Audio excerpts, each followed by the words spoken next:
सभी को मेरा प्यार भरा नमस्कार। नित्यम क्लासेस में आज फिर आपका एक बार फिर से स्वागत है। माय नेम इज उदय चौधरी और आज हम अपनी इंग्लिश स्पोकन की क्लास को आगे बढ़ाते हैं। तो प्यारे बच्चों, जैसे कि हम बात करते हैं कि हमने पिछली क्लास में इंपेरेटिव सेंटेंस के बारे में बात करी थी और उसमें कुछ जो सेंटेंसेस हैं उनको हमने आपको बनाना सिखाया था। तो उसी कड़ी में आगे बढ़ते हुए आज हम बात करते हैं लेट्स। तो लेट्स का जो मीनिंग एक तरीके से होता है तो आओ हम, चलो हम।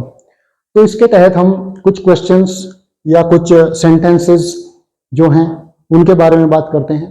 तो बच्चों, जैसे कि कोई काम हमें करना होता है और उसके लिए जब हम अपने क्लासमेट्स को या अपने कलीग्स को या अपने मित्र को, अपने दोस्तों को या इकट्ठे किसी काम को करने के लिए कहते हैं या किसी अपने एक सिंगल फ्रेंड को अगर हम किसी काम को करने के लिए कहते हैं कि आओ हम इस काम को करें, तो उसी कड़ी में कुछ सेंटेंसेस जो हैं वो आपके सामने हैं।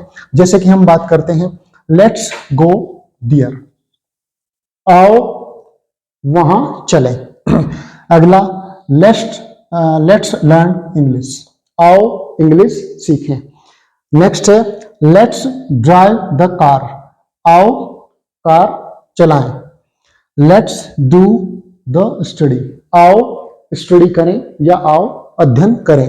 Next let's come on the stage, आओ स्टेज पर चलें।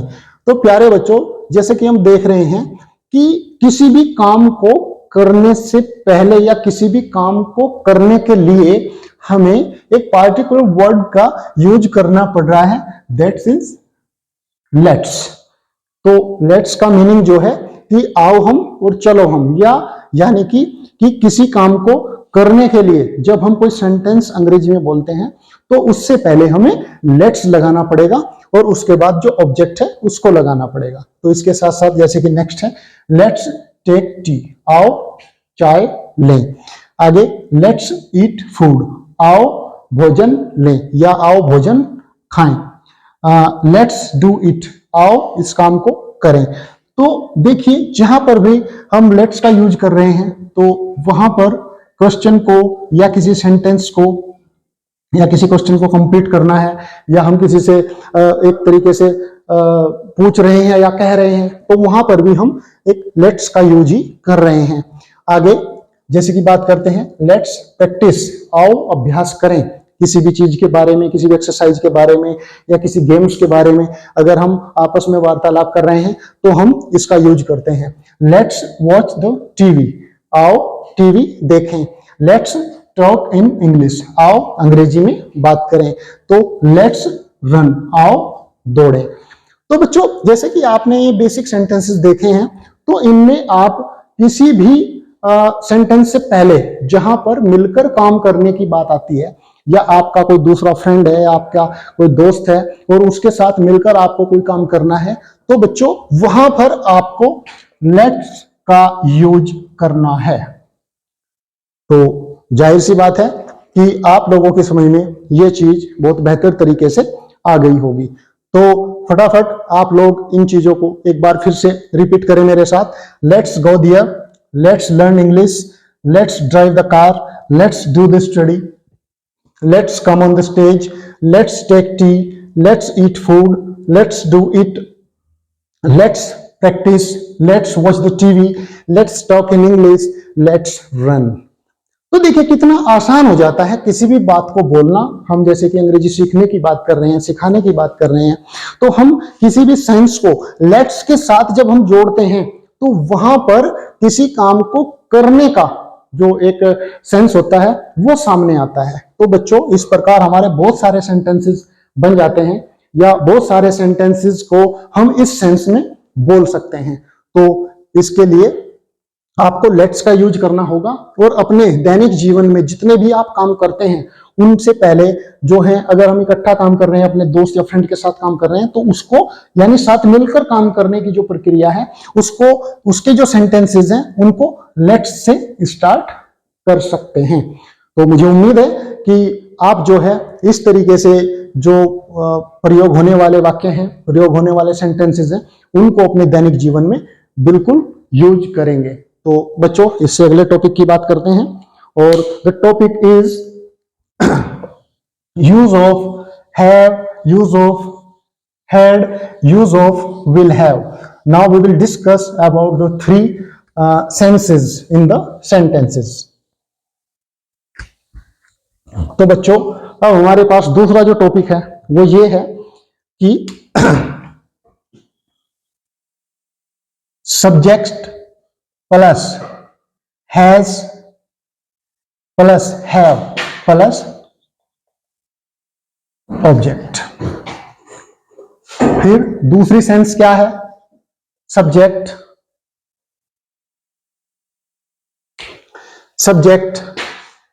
प्लस हैड प्लस ऑब्जेक्ट, और इसके बाद फिर सब्जेक्ट प्लस हैज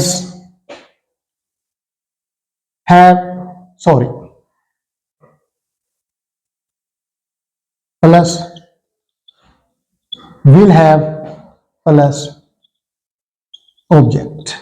तो देखिए इनका सेंस क्या होगा हिंदी में अगर बात करें। यहां पर हमने लिख दिया subject plus has have plus object, subject had plus object, subject will have plus object. तो यहां पर अगर हम हिंदी में बात करें तो इसका मतलब होता है पास है, या कोई भी चीज किसी के पास है, इसका मतलब ये है। इसका मतलब कोई भी चीज किसी के पास थी, या कोई भी चीज किसी के पास थी या था। इसका मतलब है कि पास होगी या होगा। तो प्यारे बच्चों पहले रूल के बारे में बात करते हैं। अगर हम बात करें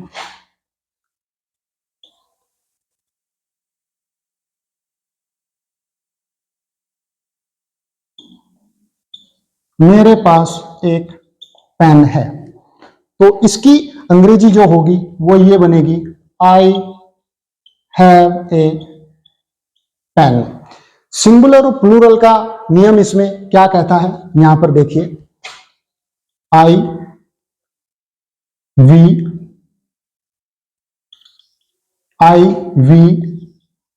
you they, I we you they, और फिर जो यहां पर प्लूरल जो सब्जेक्ट होंगे उनके साथ आपको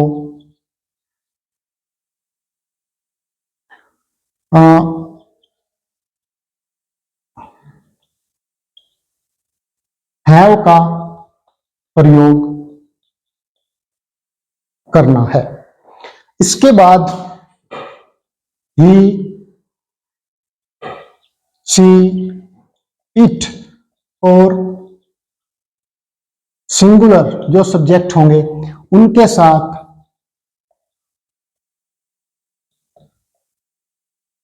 हैज का प्रयोग करना है। छोटा सा नियम है, इसको आप अपने दिमाग में रखें।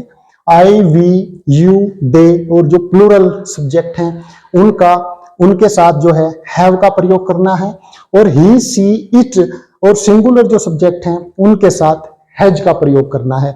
तो चलिए जैसे कि यहां पर मेरे पास एक पेन है, तो आई हैव ए पेन। और दूसरी सेंस में बात करते हैं, मेरे पास एक कार है, तो आई हैव ए कार। तो इस प्रकार जो चीजें प्रेजेंट में हम बताने की बात कर रहे हैं तो उसमें सब्जेक्ट प्लस हैज हैव आपको इस नियम के तहत यूज करने हैं, और प्लस ऑब्जेक्ट। तो इसका मतलब सिंपल सी बात होगी कि कोई चीज आपके पास है, तो ये सेंस प्यारे बच्चों कंप्लीट होती है। अब इसके बाद हम बात करते हैं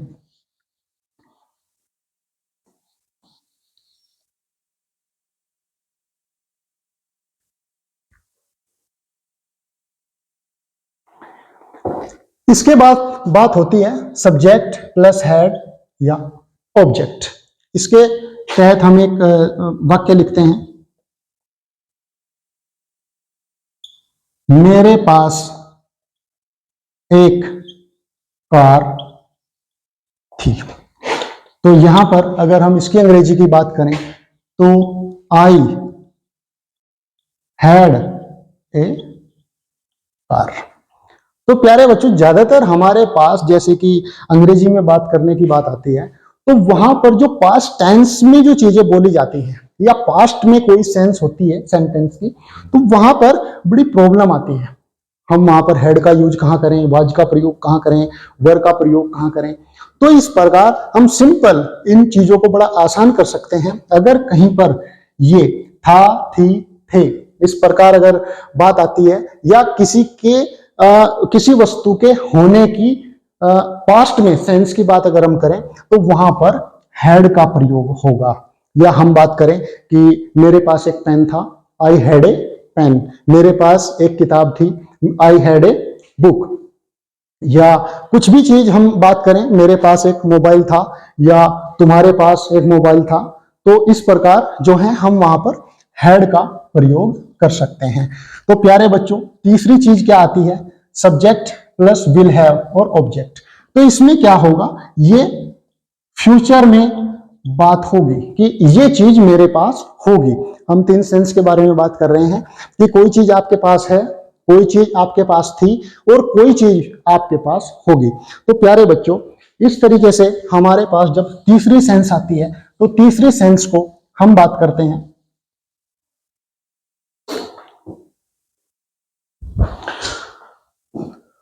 रोहन के पास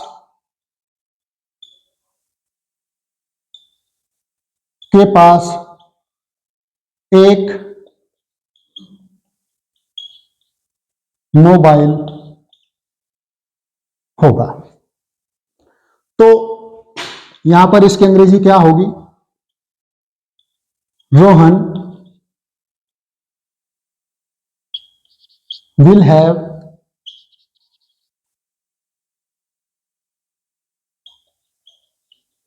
या मेरे पास एक कार होगी।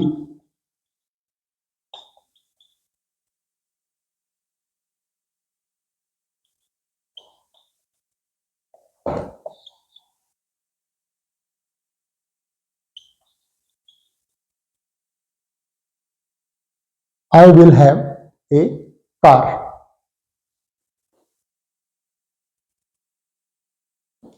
तो प्यारे बच्चों, यहां पर जो लास्ट सेंटेंस हमारा था वो क्या था, मेरे पास एक कार होगी, I will have a car. तो बच्चों, आज हमने क्या सीखा, यूज ऑफ लेट्स और use of subject plus has have plus object, subject plus had plus object और subject will have plus object. तो प्यारे बच्चों, हमारी कोशिश ये है कि जो भी आपको पढ़ा जाए, देखिए जैसा कि हमने पहले ही अनाउंस किया था कि हम जो फोकस कर रहे हैं, वैसे तो सभी बच्चे जो सीबीएसई में पढ़ रहे हैं या हमारे स्टेट बोर्ड में पढ़ रहे हैं, तो हमारा फोकस सभी प्रकार के बच्चों से है। लेकिन ज्यादातर जो हम देखते हैं या हमारे सामने जो समस्याएं आती हैं बच्चों को लेकर, वो खासकर जो हिंदी मीडियम सेक्शन के जो बच्चे हैं, वहां पर इस तरह की चीजें आती हैं कि वो चीजों को किस प्रकार, छोटे छोटे जो सेंटेंसेस हैं, छोटी छोटी सी जो शुरुआत है, उसको किस प्रकार अंग्रेजी में कन्वर्ट करें। तो बच्चों, हमारा प्रयास है कि हम बिल्कुल बेसिक से लेकर आपको चल रहे हैं और बहुत ही थोड़ा जो कंटेंट है वो आपको देने की कोशिश कर रहे हैं। तो आशा है कि हमारी जो क्लासेस हैं, जैसे कि और भी सब्जेक्ट्स हमारे पैरेलल चल रहे हैं, तो उनकी क्लासेस में जो टीचर्स आपको पढ़ा रहे हैं, तो मेरा मानना है कि आप लोग बहुत अच्छे तरीके से उन चीजों को समझ भी रहे होंगे और खासकर जो अंग्रेजी की एक शुरुआत है, उसको भी आप बहुत बेहतर तरीके से अपने दैनिक जीवन में इन चीजों को अपना रहे होंगे।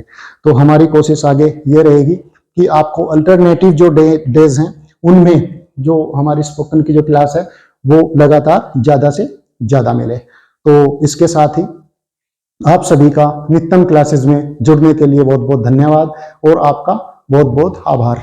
नमस्कार।